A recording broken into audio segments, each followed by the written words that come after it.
guys, welcome back to my channel. If you're new here, thank you so much for choosing to watch this video. If you have not yet subscribed to this channel, kindly hit the subscribe button. My name is Fisayo Patrick, and in this video I'm going to be talking about what to work on when you have no clients. So let's be honest, right? We are freelancers, we are creatives, and it's not every time we get fully booked. Sometimes we have little to no client projects to work on because, there are no clients. And there is absolutely nothing wrong with it. It's normal. Sometimes we are overwhelmed with a lot of client projects, and other times all we hear in our business are crickets. But there's one mistake that I see a lot of, creative entrepreneurs do, and that is spending time on things that have nothing to do with their business. And while I fully support taking breaks, I understand that, when you're not working on any client projects, it's the time to take breaks, do things that would inspire your creativity. There are some things that you still need to be doing in your business when you have no clients, so that when you become booked, you can work seamlessly, you can be productive enough to help your clients get results. So there are many things you could be doing in your business when you have no clients, when clients are not forthcoming, and we'll be talking about them in this video. So the first thing to do is to think of new offerings, new product or service offerings. So ask yourself, what can I add to my product or to my services to make it more appealing? So once you've asked that question, sit down and start brainstorming ideas, because remember, an entrepreneur is somebody who bets ideas. So that time where you are not working on any client work is the time to start brainstorming on new things to add to the products or services that you currently have. As an entrepreneur, ideas have to be flowing through your head. They have to be swimming in your head every single time. That's what makes you an entrepreneur. You can bet ideas. You can start, create a strategy that will get you from the idea phase to the execution phase. So that's what you want to do when you are working on when you're not working on any project. So I said that as an entrepreneur, ideas have to be flowing through your head, but sometimes it's not that easy. Sometimes you get stuck. So when that happens, you need to expose yourself to things that would inspire you and inspire your creativity. So what you want to do is look at what other people in your field, maybe your direct competitors, indirect competitors, people in your field generally are doing. Look at what your customers are talking about. Look at what your target audience are talking about online, and use that to form, the ideas, the new product offerings or service offerings that you'll be rolling out as soon as possible. When you have finally come up with those ideas, you then need to sit down and create an action plan. Sometimes all we have are ideas. We have a lot of ideas. We have a lot of product ideas, service ideas, new things we ought to be doing, but then we end up not doing it because we are overwhelmed with client work. But when you are not working on any client project, it's the time to not only bet those ideas, but create an execution plan. Number two, update your website. If you go through my website now, and this is a warning, if you go through my website now, you see that some things are not well arranged. Right now, I'm still working on a client project, and when I am done, hopefully I have a short window to work on my website. I'm trying to keep it updated and make it more appealing to my target audience. I want to make sure that, things don't change often, but they don't remain the same. Like that, you understand that a website content is static. You don't change things all the time, otherwise you confuse your audience. But at the same time, you want to tailor it to match what is trending now. You want to tailor it to match what you believe that your target audience are now looking for. So that's what I'm doing currently on my website. And that's what you should be doing as well when you are not working on any client projects. It's good practice to keep your website updated. And what you want to do is to check your web copies and make sure that you remove the irrelevant words that are not necessary, that are not relevant anymore to your target audience. So you want to look through it and remove some superfluous words that, muddle up your messages and don't speak directly to your target audience. Also, you want to check for typographical errors. There is no way that you will not make typographical errors when you are writing your web copies, except maybe you had 2 to 3 people with very keen eyes go through it when you first created them. But like I said, you need to remove things that are not relevant anymore. So things have changed, right? What people used to want the past year is not what they want now. You need to make sure that your website copies is aligning with what people really need. You also want to update your pictures, right? Remove the old ones and put new ones.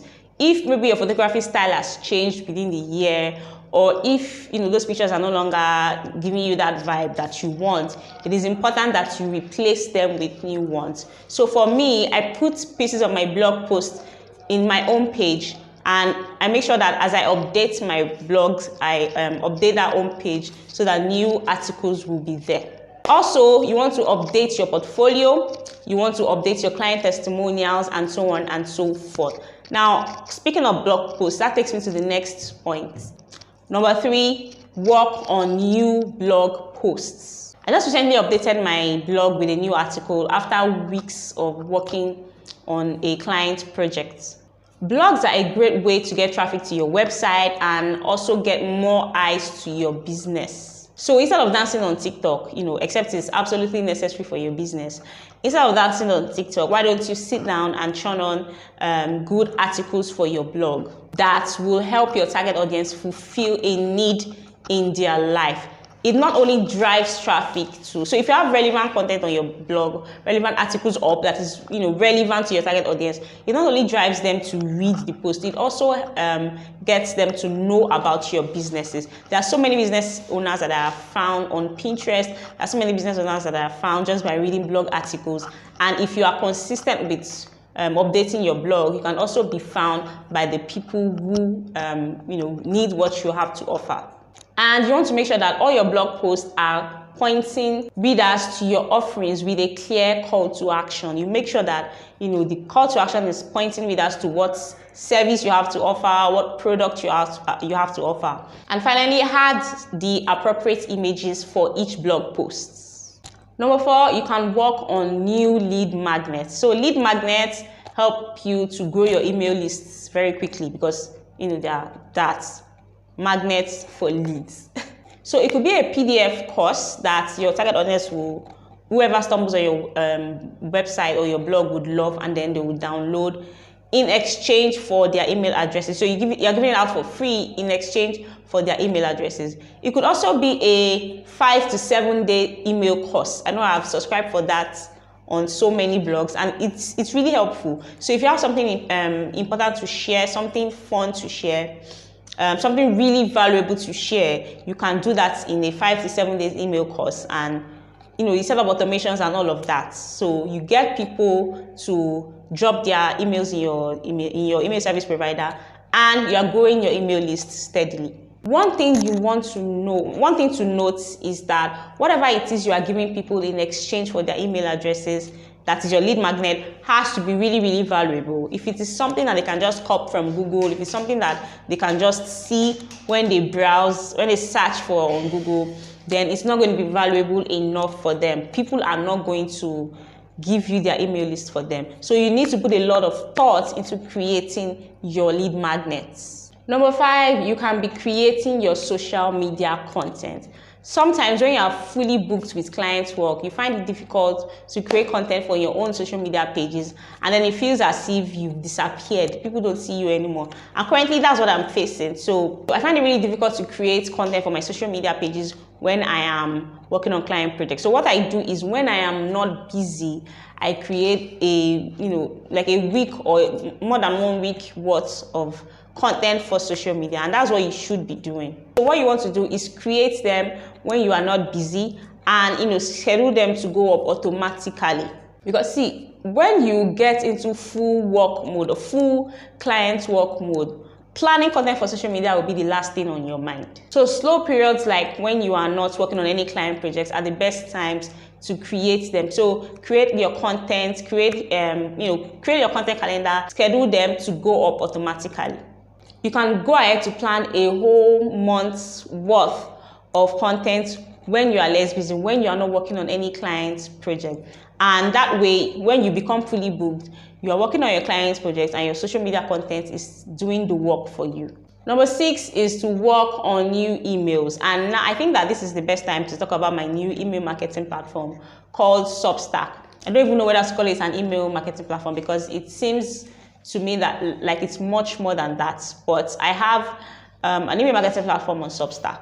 And I share deep stuff that creatives, online business owners, even clients are going through. And I also share deep stuff about what I am going through as a person. I'll put the subscription link in the description box. If you want, you can you can subscribe to get my letters. So set up your email marketing platform and work on some emails. You can work on welcome emails, how your lead magnet gets delivered to a subscriber. Work on that.